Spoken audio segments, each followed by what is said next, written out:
Thanks for watching BVR TV news. Status తీసుకోవడం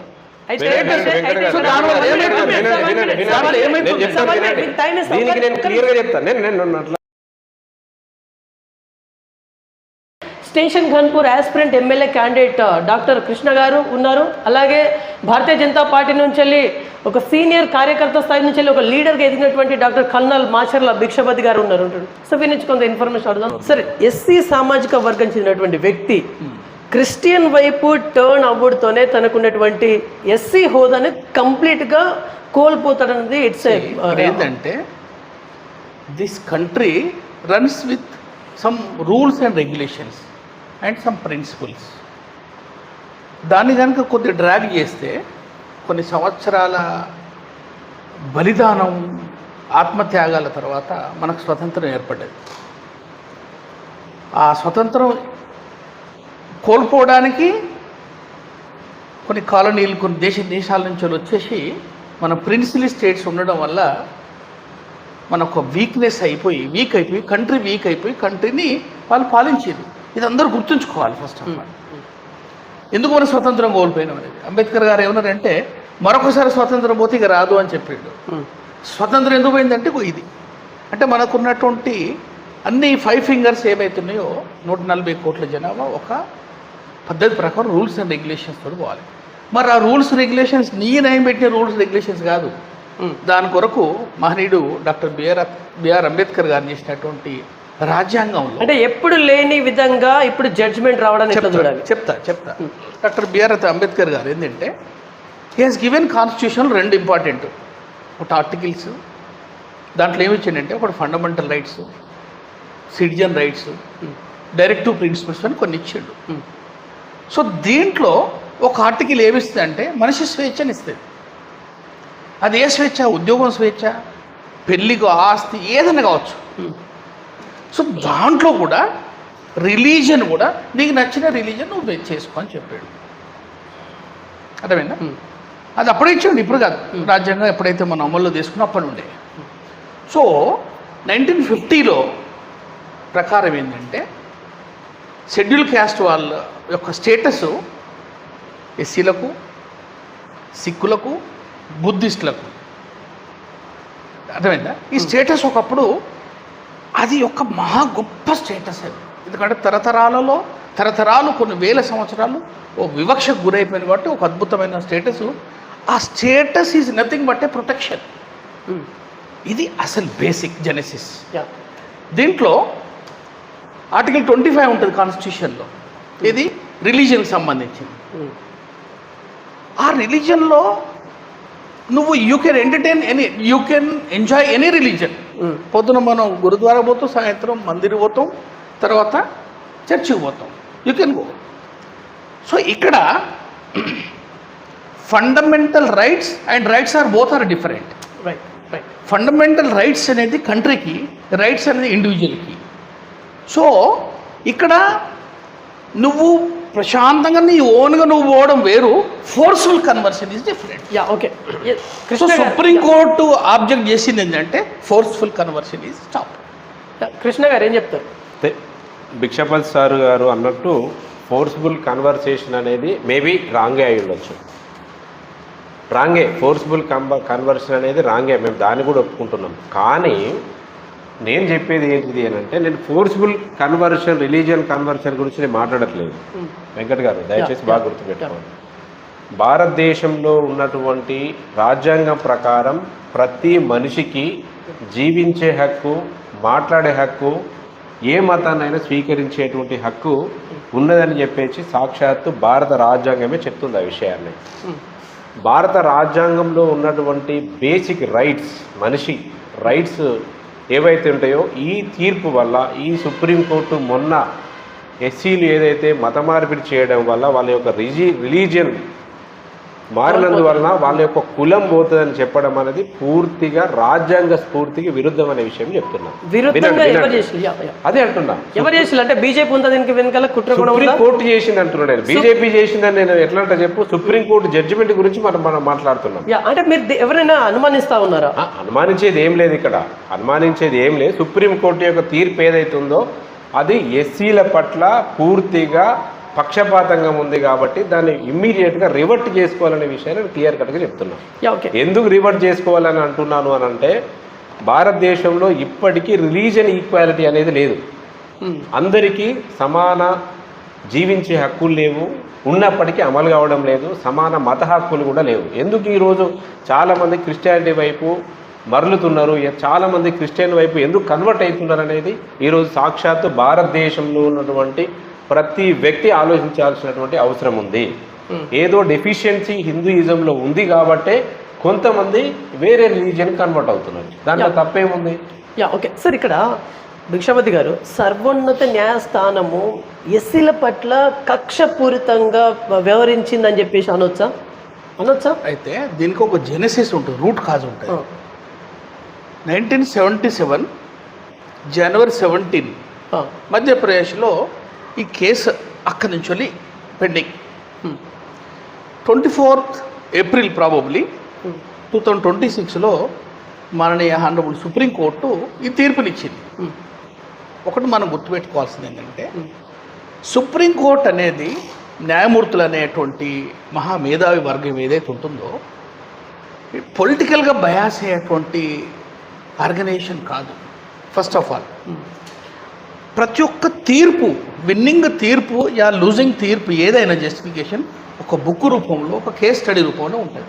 okay, so వీళ్ళు ఎందుకు ఇవ్వడం జరిగింది, ఇంత టైం ఎందుకు పట్టింది అంటే, case studies, number of case studies ఎక్కడెక్కడ మధ్యప్రదేశ్లో, ఒరిస్సాలో, ప్రయాగ్రాజ్లో, ఏది ఫోర్స్ఫుల్ కన్వర్షన్, ఈ కేసులన్నీ డాక్యుమెంట్ జరిగినాయి, ఎవిడెన్స్ తోటి ప్రూఫ్ అయినాయి. వెంకట్ గారు చిన్న అబ్జెక్షన్, నేను ఎవిడెన్స్ తోటి ప్రూఫ్ అయినప్పుడు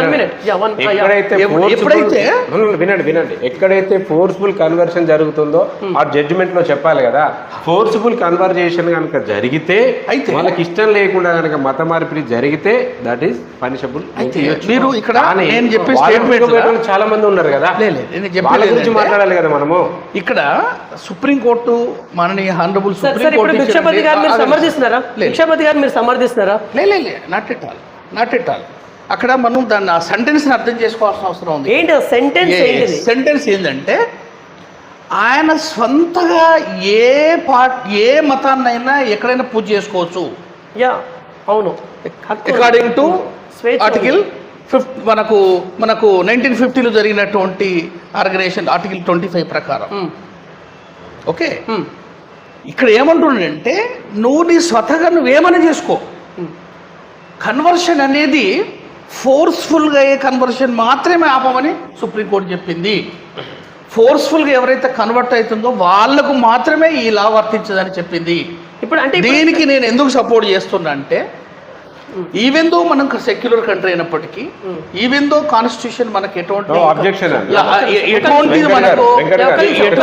వచ్చినప్పటికీ, నేను ఒక సోల్జర్ గా వెంకట్ గారు ఇక్కడ ఒకటి నేను ఏం చెప్తున్నానంటే, ఈ కండిషన్, ఈ ఫోర్స్ఫుల్ కన్వర్షన్ అనేది ఓన్లీ ఎస్సీలకే ఎందుకు అప్లికేబుల్ చేస్తున్నారు? మిగతా కమ్యూనిటీస్ వాళ్ళకి ఎందుకు లేదు? ఓసీలు కన్వర్ట్ అయితే ఎందుకు లేదు? బీసీలు కన్వర్ట్ అయితే ఎందుకు లేదు? మిగతా కమ్యూనిటీస్ వాళ్ళు కన్వర్ట్ అయితే ఎందుకు లేదు? వాళ్ళ కుల హోదా ఎందుకు పోవట్లేదు? ఓన్లీ ఎస్సీలు మాత్రమే మారిపోతే ఎందుకు కుల హోదా పోతుందో చెప్పాలి. నేను అదే అంటున్నాను. ఎందుకు అంటే, ఇక్కడ దీనికి there is no community barriers of favour, likes or dislikes. ఇక్కడ సుప్రీంకోర్టు దృష్టిలో నిజ ఎవిడెన్స్ అండ్ నిజమైన ఎవిడెన్స్లతోటే ఆధారపడి ఉంటుంది. కమ్యూనిటీ ఫేవరిజం అనేది సుప్రీంకోర్టుకు ఉంటే అసలు ఇక్కడ లాజికే లేదు. ఇక్కడ ఇదంతా డీప్ గా మనం ఇక్కడ అన్ని కులాల గురించి సుప్రీంకోర్టు చెప్పలేదు. నేను అదే చెప్తున్నాను. సార్ అన్నదాని ప్రకారము నేను ఎక్కడ విభేదిస్తున్నాను అంటే, ఏదైతే సుప్రీంకోర్టు జడ్జిమెంట్ ఏదైతే ఉందో దాంట్లో ఎస్సీల గురించి మాత్రమే చెప్పింది. నేను దాని గురించి మాత్రమే మాట్లాడుతున్నాను. నేను అయితే ఏంది స్పెసిఫిక్ గా ఎస్సీ అని చెప్పేసి మెన్షన్ చేసేది చెప్తా వినండి. ఇక్కడ మెన్షన్ చేసి మన కేసు దాంట్లో ఉంది. ఇక్కడ ఏంది అంటే, నేను మళ్ళీ మీకు చెప్పేది అదే, ఈ కేస్ స్టడీస్ ఏవైతే జరిగినాయో, ఈ డాక్యుమెంటెడ్ ఎవిడెన్స్ డాక్యుమెంటెడ్ కేసెస్ ఏవైతున్నాయో, plus the majority latest census ప్రకారం కూడా the majority of the communities belongs from SC. అవును. ఇక్కడ మెజారిటీ అనే కమ్యూనిటీ అన్యాయం జరగొద్దు అనేది పూజ ఆపుతాడు. ఇక్కడ కన్వర్షన్ చేసుకొని డ్యూయల్ రైట్స్ తీసుకోవడమా, రైట్ను వేరే తీసుకోవడమా అనేది ఆపుతున్నారు. ఇక్కడ మీరు పూజ ఎవరు ఆపుతున్నారు? నీ క్రిస్టియన్ చర్చికి పోవడం ఎక్కడ ఆపుతున్నారు? స్టేటస్ని తీసుకోవడం.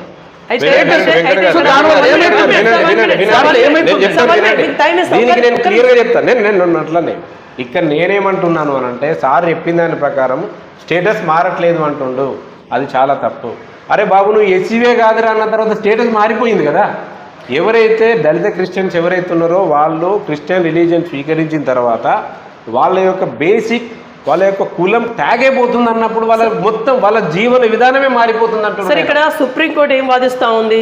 ఎస్సీగా ఉన్నంత వరకే మీకు ఉన్నటువంటి ఆల్ రైట్స్ మీరు యూటిలైజ్ చేసుకోవచ్చు. ఎప్పుడైతే మీరు ఎస్సీ నుంచి వెళ్ళి క్రిస్టియన్ వైపు కన్వర్ట్ అవుతారో, సో ఎస్సీ హోదాను మీరు యూటిలైజ్ చేసుకోనికి ఆస్కారం లేదు అని చెప్పి అదే రాజ్యాంగ స్ఫూర్తికి విరుద్ధం అని అందుకే చెప్తున్నా కదా. రాజ్యాంగంలో ఏమి ఇచ్చింది? రాజ్యాంగం రాసినప్పుడే మనిషి జీవించే హక్కు, మత హక్కు, దాని తర్వాత మాట్లాడే హక్కు, ఇవన్నీ బేసిక్ ఫండమెంటల్ రైట్స్ ఏవైతే ఉన్నాయో అవి ఇచ్చినప్పుడు భారతదేశంలో ఏ వ్యక్తి అయినా కానీ ఏ మతాన్ని అయినా స్వీకరించవచ్చు. భారతదేశం, అందుకే రాజ్యాంగం ప్రకారం మనం ఏమనుకుంటాం, భారతదేశం అనేది మత ప్రమేయం లేనటువంటి సెక్యులర్ కంట్రీ అని మనం చెప్పుకుంటాం. కాబట్టి ఏ వ్యక్తికి నచ్చినటువంటి వ్యక్తి ఆ మతాన్ని ఒక స్వీకరించవచ్చు. వినండి, ఈ రిలీజియన్ కన్వర్జేషన్ అనేది చేసినప్పుడు ఓన్లీ ఎస్సీల కమ్యూనిటీస్ యొక్క సామాజిక హోదాని ఎందుకు పోవాలి? దానికి మీరు ఆన్సర్ చెప్పాలి. బీసీల హోదా, బీసీలు కనుక రిలీజియన్ కన్వర్షన్ అయితే వాళ్ళ బీసీ హోదా ఎందుకు పోవడం లేదు? అది నేను అడుగుతున్నా.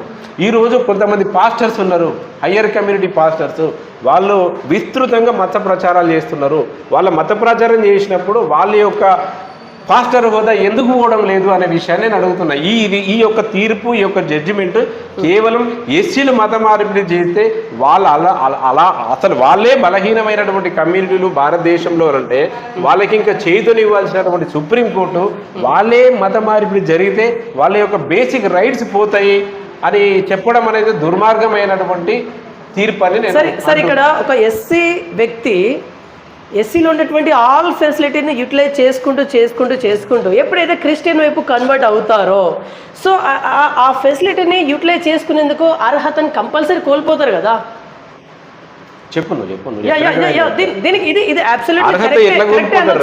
అర్హత ఎట్లా కోల్పోతారు అంటున్నాను. ఇప్పుడు ఎస్సీ నుంచి కన్వర్ట్ అయ్యి అంటే వేరే క్రిస్టియన్ వైపు ఉంటూ ఎస్సీ, నేను చెప్పింది నీకు క్వశ్చన్ నాకు అర్థమైంది. నేనేమంటున్నా అంటే ఈ జడ్జిమెంట్ ఓన్లీ ఎస్సీలకు ఎందుకంటే కడుతున్నారు అంటున్నాను. ఓబీసీ రిజర్వేషన్స్ నేషనల్ వైడ్ 27% ఉంది.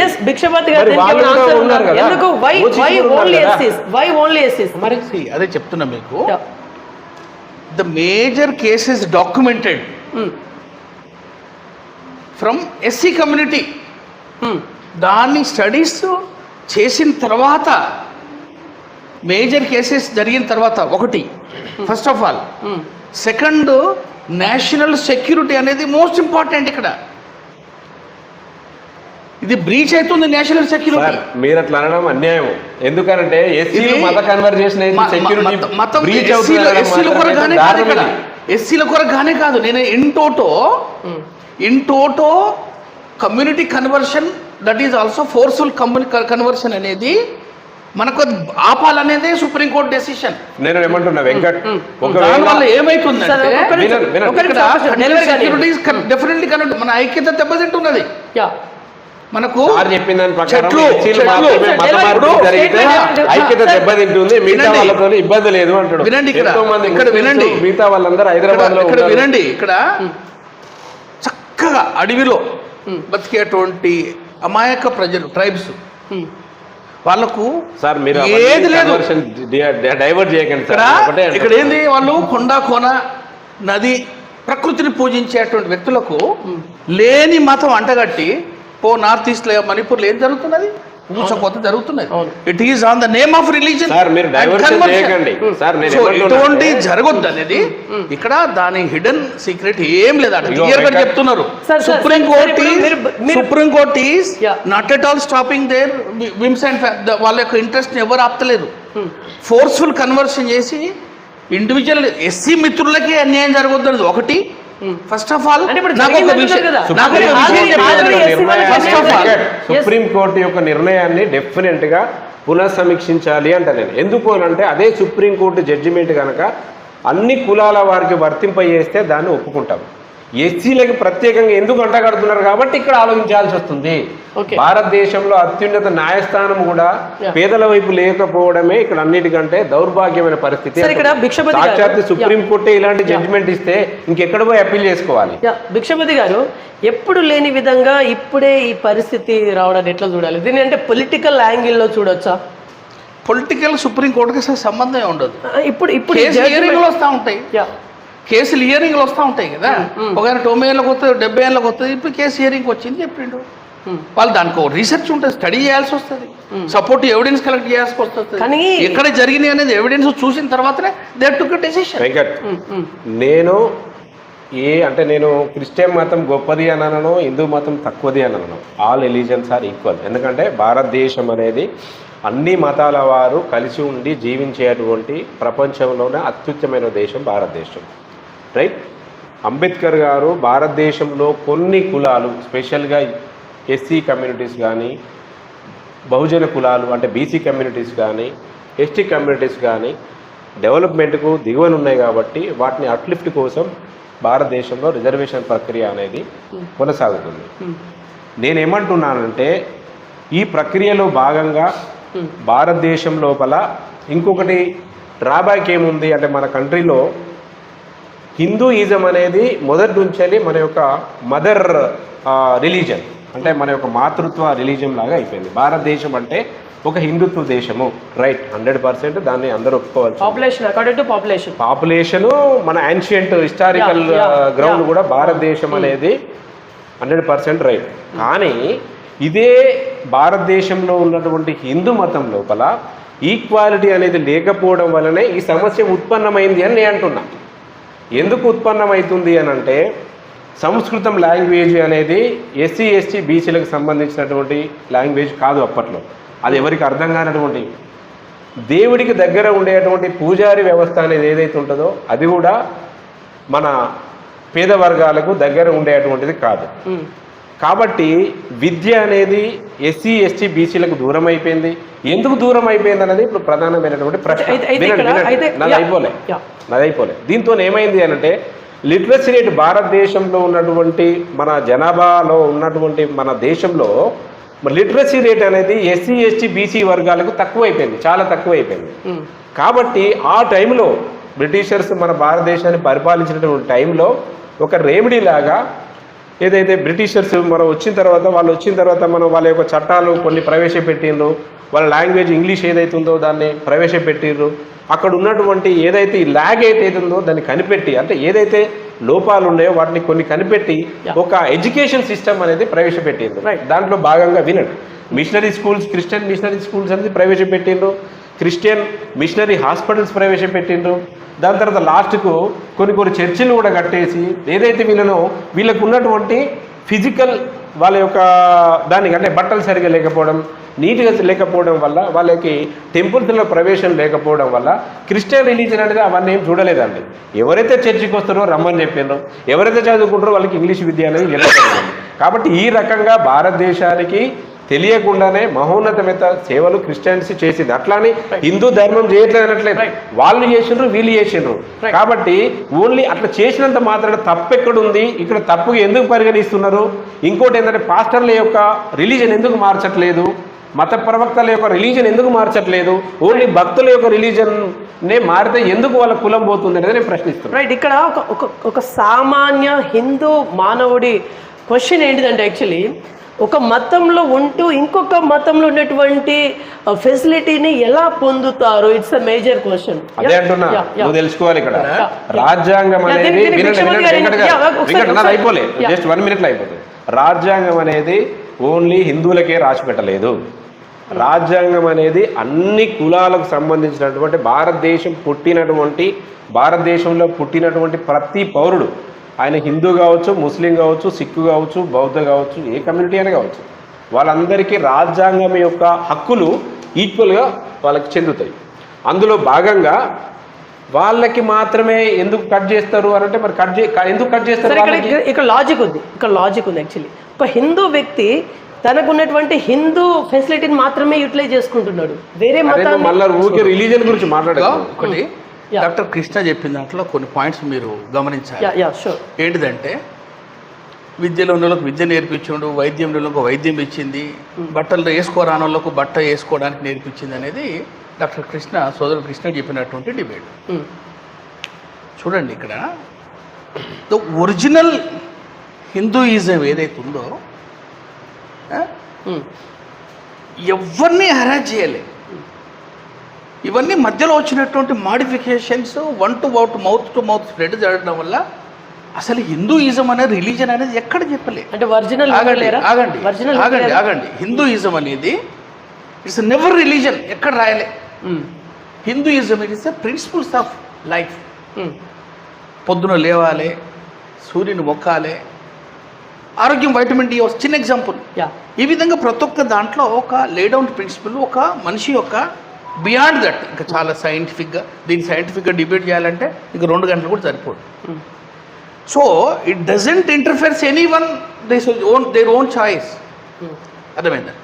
ఇప్పుడు మనకు వాళ్ళు నేర్పించుకొని, నేను కాదనట్లేదు, ఎస్ వాళ్ళు ఏదైనా చేస్తున్నారు. ఇవన్నీ జరిగింది ఎప్పుడు అంటే మనకు స్వతంత్రం జరగక ముందుకు. ఓకే, స్వతంత్రం వచ్చిన తర్వాత, మన ఓన్ కాన్స్టిట్యూషన్ వచ్చిన తర్వాత, మన ఓన్ డెవలప్మెంట్ జరిగిన తర్వాత ఇవన్నీ విషయాలు వెళ్ళిపోతున్నాయి. ఒకటి నేను కథం చేయనండి, ఇక్కడ క్రిస్టియానిటీ ఆరిజిన్ ఎక్కడ అనేది ఇక్కడ టాపిక్ డిబేటబుల్ టాపిక్ కూడా కాదు అది. కృష్ణ చెప్పినటువంటి పాయింట్లోనే బ్రిటిషర్స్ నుండి ఆయన ఒప్పుకున్నాడు. అవును, చెప్పి బ్రిటిషర్స్ అన్నారు. బ్రిటిషర్స్కే మనం ప్రపంచానికి విద్య చెప్పిన విశ్వగురు మనం. బ్రిటిషర్స్ వాళ్ళు కనుక మంచి కల్చర్ అయితే మరి ఇండియాకి ఎట్లా వచ్చారు? ఇండియానే హెరాస్ ఎట్లా చేసి, కృష్ణ గారు అటు సైడ్ హెరాస్ చేసి, రక్తపాతం చేసి, ఇప్పుడు నేను నీకు రోడ్ ఎత్తా, నీకు పాఠాలు చెప్తా, నీకు బట్టలు కూడా అడిగిస్తా అంటే అన్న లాజిక్ ఉందా? కృష్ణ గారు దీనికి మనకు ఒరిజినల్గా లేదు, మనకు లేక కాదు కదా. నువ్వు వస్తావు, నా సంస్కృతిని ఖరాబ్ చేస్తావు, దాన్ని రీరైట్ చేస్తావు, దాన్ని కాలబెడతావు. ఇప్పుడు నీకు నేను ఏదో చివరిగా ఏదో కొన్ని ఇచ్చేస్తా అంటే ఇదే జరగొద్దు అనేదే, ఇటువంటి జరగొద్దు అనేదే, ఒరిజినాలిటీని మనం కోల్పోద్దు అనేదే, ఈ యొక్క దేశం యొక్క అస్తిత్వం ఒరిజినల్గా ఉండాలనేదే ఎవరు చేసినా, ఈరోజు ఏ పార్టీ చేసినా, ఇమ్మెటీరియల్ కాంగ్రెస్ కావచ్చు, ఈ రోజు బీజేపీ ఉంది, మొన్న కాంగ్రెస్ ఉన్నది, ఎవరైనా కాంగ్రెస్ పార్టీ అసలు ఇవి చేయలేదు ఇంతవరకు. సో ఇమ్మెటీరియల్ దేశం యొక్క ఒరిజినాలిటీ కాపాడడం అనేది ధర్మం. ఇందులో పాలిటిక్స్ లేదంటేనే మీరు కాంగ్రెస్ పార్టీ ఇన్వాల్వ్ చేస్తూ ఉన్నారు. బాధ్యత ఎవరైతే రూలింగ్ పార్టీ ఉందో వాళ్ళ బాధ్యత కంట్రీని కాపాడటం ఉంటుంది. లాంగ్ టర్మ్ కాపాడాలి సార్. మీరు కూడా వినండి, కంట్రీని కాపాడంలో తప్పులేదు. రిలీజియన్ మార్చినంత మాత్రాన వాళ్ళ బేసిక్ రైట్స్ పోవడం అనేది మీరు ఒప్పుకుంటారా? మీరు అది చెప్పండి. రిలీజన్ ఎవ్వరు పోమంటలేరు, బేసిక్ రైట్స్ ఎవరు పోమంటలేరు. మరి ఈక్వాలిటీ లేదని పోతుంది కదా. ఫోర్స్ఫుల్ వాళ్ళకు ప్రలోభాలకు గురి చేసి కన్వర్షన్, భయపెట్టి గురి చేసే కనెక్షన్, ఇటువంటి కన్వర్షన్ ఆపొద్దు, వాళ్ళను మాత్రమే సుప్రీంకోర్టు. అది మీరు మనొకసారి 100% ఏదైతే ఫోర్స్ఫుల్ మత మార్పిడి ఉంటుందో 100% తప్పని అంటున్నారు. కృష్ణ మీరు ఒకసారి నాకు దీన్ని ఆన్సర్ చెప్పాలి. మీరు కూడా అందరు ప్రేక్షకులు అందరు చూస్తున్నారు. I hope this message will go to the maximum people among the country, state and all. పొద్దున లేచి ఎవరు మతం గురించి చెప్పి వాళ్లకు ఈ మతం ఇట్లుంటుంది, ఈ మతం ఎట్లుంటుంది, మీరు మతం రావాలని ఎవరు చెప్తున్నారు చెప్పండి నాకు? ఎవరు చెప్తున్నారు? మరి వాళ్ళకి అంత అవసరం ఏమున్నది? అదే అంటున్నా వెంకట్, వాళ్ళకి అవసరం ఏమున్నది ఇక్కడ? ఇండైరెక్ట్ గా క్రిస్టియన్ గురించి భిక్షపతి గారి ఆరోపణ చెప్తారు. దీనివల్ల మన ఐక్యత దెబ్బతింటుంది. నా బాధ అంతా, నేను సైనికుని 22 సంవత్సరాలు బార్డర్ను చూసిన వ్యక్తిని. నేను ఎంత కంట్లకు ఒక కంటి రెప్ప ఆర్పకుండా బార్డర్ కాపాడుకుంటాం. ఈ అంతర్గతంగా జరిగేటువంటి ఇటువంటి అసమానతల వల్ల, ఇటువంటి వల్ల మళ్ళీ కంటికి ఏమైనా ప్రమాదం జరుగుతున్నా మా భయం. కృష్ణ గారు సోల్జర్గా మాట్లాడుతున్నా. ఏం చెప్తారు? పొద్దున లేచి నీ ఇంటికి వచ్చి ఇగో ఇది మంచిగా ఉన్నది, ఇది మంచిగా ఉన్నది అని చెప్పాల్సిన అవసరం నీకేముంది? అది కన్వర్షన్ అంటే. స్వతగా నేను లిటరేచర్ చూసుకొని క్రీస్తు నచ్చిండో, అల్లా నచ్చిండో, రాముడు నచ్చిండో, నేను పోవడం అనేది స్వతసిద్ధంగా. There are differences. ఇక్కడ ఎక్కడొక దగ్గర వెస్టెడ్ ఇంట్రెస్ట్ ఉంటుంది, ఈ వెస్టెడ్ ఇంట్రెస్ట్ జరగొద్దని, రాజ్యాంగబద్ధంగా జరగాలని హండ్రబుల్ సుప్రీంకోర్టు ఇచ్చిందంటే ఆఫ్టర్ లాట్ ఆఫ్ 1977 తర్వాత this verdict has been given. ఎన్ని సెర్చ్, ఎన్ని రివ్యూ ఆర్టికల్స్, ఎన్ని కేస్ స్టడీస్, ఎంత రీసెర్చ్ చేసిన తర్వాత ఇచ్చారు. It is in the safety of the country and to save the community. Krishna గారు మా మతంలోకి రండి అని చెప్పేసి ఎందుకు అడుగుతున్నారు? సింపుల్. నేను ఒకటి, మీరు క్రిస్టియన్ మత బోధకు నేను కాదు, నువ్వు నన్ను ప్రశ్నలు అడగాల్సిన పని లేదు. ఫస్ట్ పాయింట్, నేనేమన్నా పాస్టర్ నా చెప్పు, నేను ఒక దీనిలో అనాలిసిస్లో పార్టిసిపేట్ చేసే నేను కూడా ఒక వ్యక్తిని. నేను పాస్టర్ని కాదు, నేను ఎవరింటి దగ్గర పోయి నేను మత ప్రచారం చేయమని చెప్పట్లేదు. కాకుంటే నా వర్షన్ ఏం చెప్తున్నాను అని అంటే, ఇచ్చినటువంటి సుప్రీంకోర్టు ఇచ్చినటువంటి జడ్జిమెంట్లో నేను మళ్ళీ 10 సార్లు కూడా ఇదే చెప్తా. ఏం చెప్తాను అని అంటే, ఇది కేవలం ఎస్సీలకు సంబంధించి ఎందుకు ఆపాదిస్తున్నారు, అందులో వేరేటువంటి పాస్టర్స్ ఉన్నారు, ఆ పాస్టర్ల పని పట్టండి ఫస్ట్. వాళ్ళు కనుక వాళ్ళ మతం, వాళ్ళ యొక్క క్యాస్ట్ మార్చండి ఫస్ట్ అంటున్నాను నేను. వాళ్ళది మార్చకుండా ఓన్లీ మతం మారుననే చేస్తే ఎట్లా? ఇప్పుడు నేను ఏమంటున్నా అంటే, వెంకట్, ఒక పేదవాడు తెలిసో తెలియక మత మార్పిడి జరిగింది అనుకోండి, వాడు క్రిస్టియన్ అంటే వాడు ఒక దళిత హోదా కోల్పోతున్నాడు అనుకోండి. ఒక వెరీ పూర్ పర్సన్, వాడికి ఇమ్మెచ్యూరిటీ తెలియక, సమాజ అవగాహన లేక ఎవరో చెప్తే ఆయన మత మార్పిడి జరిగింది అనుకోండి.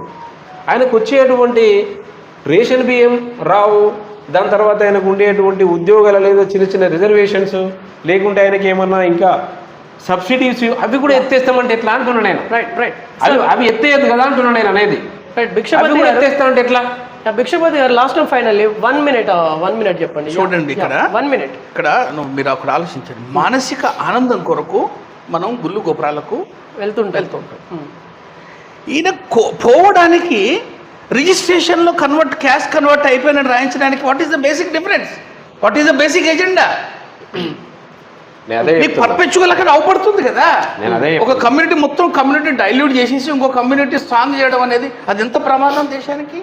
ఆయన అన్నాడు, డాక్టర్ కృష్ణ గారు చెప్పినట్టుగా, ఒక అమాయకుడు అనలేకపోదు, అమాయకుడు పోనీ మొత్తం ప్రేయర్ చేసుకోండి. ఎవరైతే అంటున్నారు ప్రేయర్ చేసుకున్న ఎవరికి బియ్యం కట్టగాలి, ఎవరైతే క్యాస్ట్ సర్టిఫికేట్ తీసుకుంటున్నారో అది కూడా 1950 తర్వాత.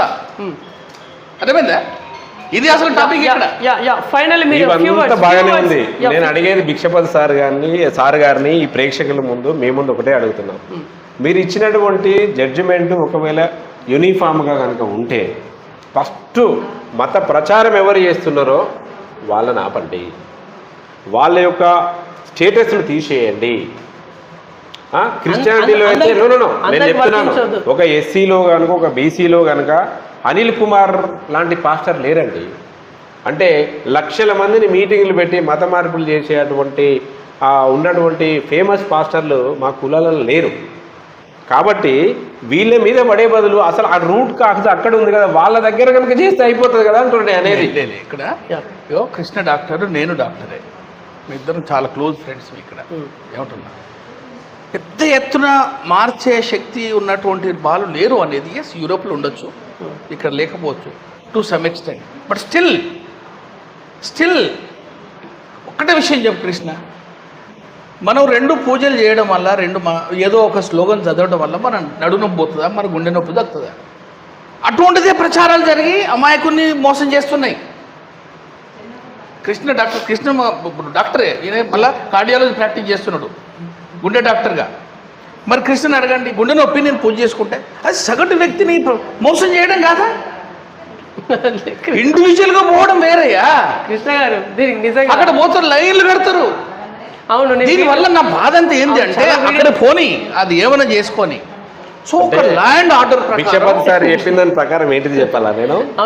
మేము అనిల్ కుమార్ మీద యాక్షన్ తీసుకోము, ఎవరైతే ప్రచారం చేస్తారో వాళ్ళని అసలు అడ్డుకోము, కానీ ఎవరైతే రిలీజియన్ కన్వర్ట్ చేస్తారో వాళ్ళ మీదనే మేము యాక్షన్ తీసుకుంటాం అనేలాగా. ఇక్కడ వాళ్ళ మీద ఇప్పటికైనా చెప్పొచ్చు కదా, మత ప్రచారాన్ని అడ్డుకోవడానికి ఏంటి పరిస్థితి? Nobody can escape from land order. అందరు ఇరుక్కపోతారు. దేశానికి కావాల్సినటువంటి ఇరుసు స్ట్రాంగ్ అవుతున్నది, వీల్స్ స్ట్రాంగ్ అయిపోతున్నది. స్పీడ్ ఫేజ్ అమృతకాలు రావడానికి 2047 వరకు ఈ కరెక్షన్స్ అన్నీ జరుగుతాయి. ఎవరు ఎటువంటి anti national yeah anti this activities sir, ఎవరైతే మీరు చేస్తారో, దయచేసి దీన్ని యాంటీ నేషనల్ క్రిస్టియన్స్ ఎవరైతే మాత్రం అనొద్దు చేస్తారో, sir. No, no, no, no. ఎవరు నేనే ఏ యాక్టివిటీ అయినా నేను ఏమంటున్నా, నేను ఏమంటున్నా ఎవరు ఏ యాక్టివిటీ చేసినా ఇది ఏ గవర్నమెంట్ యాక్సెప్ట్ చేయదు. ఇక్కడ క్రిస్టియన్స్ ని మీరు దయచేసి మత మార్పిడి జరిగిన ఎవరైనా యాంటీ నేషనల్స్ అని మీరు అనకండి. మీరు అది చెప్పేది అట్లే ఉంది. యాంటీ నేషనల్స్ కాదు వాళ్ళు. మనం అంటలేము. అదే అంటున్నా, యాంటీ నేను నేషనల్స్ ఏమన్నా, కాదు. ఎవరు ఏ యాక్టివిటీ అయినా దేశానికి హితవు కొరకు చేయాలి. దేశానికి ఏమన్నా ప్రమాదం జరిగే యాక్టివిటీస్ ఉంటే అది ఏ గవర్నమెంట్ ఏ లా యాక్సెప్ట్ చేయదు. ఎవరిని యాంటీ నేషనల్స్ని గవర్నమెంట్ పట్టేస్తుంది కదా, పోలీస్ డిపార్ట్మెంట్ పట్టేస్తుంది కదా. సార్ ఇప్పుడు యాజ్ ఎ డాక్టర్గా చెప్పండి, మీకు ఇప్పుడు ఏదో మందు ఉంటుంది, ఆ మందు ఇట్లా పోస్తే అది అంటే నొప్పి అనేది నిజంగా తగ్గుతుందా? యాజ్ ఎ డాక్టర్గా మీరేం చెప్తారు సార్? కృష్ణ గారు చెప్పండి. ప్రాబ్లంని బట్టి మందు పనిచేస్తుంది. అంటే మందు పనిచేస్తుందా? డెఫినెట్గా పనిచేస్తుంది. ప్రాబ్లం ఉండాలి, మళ్ళీ ప్రాబ్లం లేని చోట మందు రాసినా పనిచేయదు. ప్రాబ్లం ఉంటే దానికి రిలవెంట్ మందు ఉంటేనే పనిచేస్తుంది, లేకుంటే పని. నా దగ్గరకు వస్తే ఆయన కంప్లైంట్స్ ఏందో చూస్తాం, క్లినికల్ ఎగ్జామ్ చేస్తాం, దానికి రిలవెంట్ టెస్ట్లు చేసి మందు ఇస్తాం. మరి ఇప్పుడు ఏం లేకుండా ఇచ్చేది అది ఏందో నాకు అర్థం కాదు. అదే మేము కూడా అదే చెప్తున్నాం కదా. అటుంటోళ్ళను మా కృష్ణ చెప్పేది అదే నేను చెప్పేది, అసంటోళ్ళను సీరియస్ యాక్షన్ తీసుకోవాలని చెప్పేది. అది ఏం యాక్టివిటీ అంటారో మీరు ఆ శబ్దాన్ని పెట్టండి. నేను ఒకటే హంబుల్ రిక్వెస్ట్ మన మీడియా ద్వారా నేను చెప్పేది ఏంటి అంటే, దయచేసి చిన్న వాళ్ళ మీద, అంటే వాళ్ళకు తెలియగానే చేస్తున్నారు, ఇది తెలిసి చేయట్లేదు. వాళ్ళ గనక అరే బాబు మీది తప్పు, మీది మత మార్పిడి అనేది మీరు ఎందుకు పోతున్నారు నాయన, హిందూయిజం గొప్పది, భారతదేశం హిందీ నాగరికత ఉన్నటువంటి దేశము, దీంట్లో ఈక్వాలిటీ ఉంది మీరని చెప్పేటప్పుడు లేక జరుగుతుంది అని నేను అంటున్నాను. అది కనుక ఇక్కడ జరిగి ఉంటే ఇలాంటివి జరగవనే అంటున్నాం. ఏదైతే రూట్ కాజెస్ ఉన్నాయో వాటిని కనుక మనము తెలుసుకొని ఒక ఉన్నత స్థాయి కమిటీలు వేసి అసలు ఈ వర్గాల వాళ్ళే మతం ఎందుకు మారుతున్నారు అనే విషయాన్ని కనుక మనం స్టడీ చేసి దానికి రెమెడీ చేసుకుంటే డెఫినెట్గా ఇవన్నీ తక్షణమే అయిపోతాయని అంటున్నాం. రైట్. ఓవరాల్గా చూసుకుంటే సుప్రీంకోర్టు దీని మీద పునః పరిశీలిస్తుందా లేదా అనేది వేచి చూడాల్సిన అవసరం అయితే ఉంది. చూసుకున్నాను BVR TV న్యూస్. అంటే బాబాయ్, టేక్ కేర్.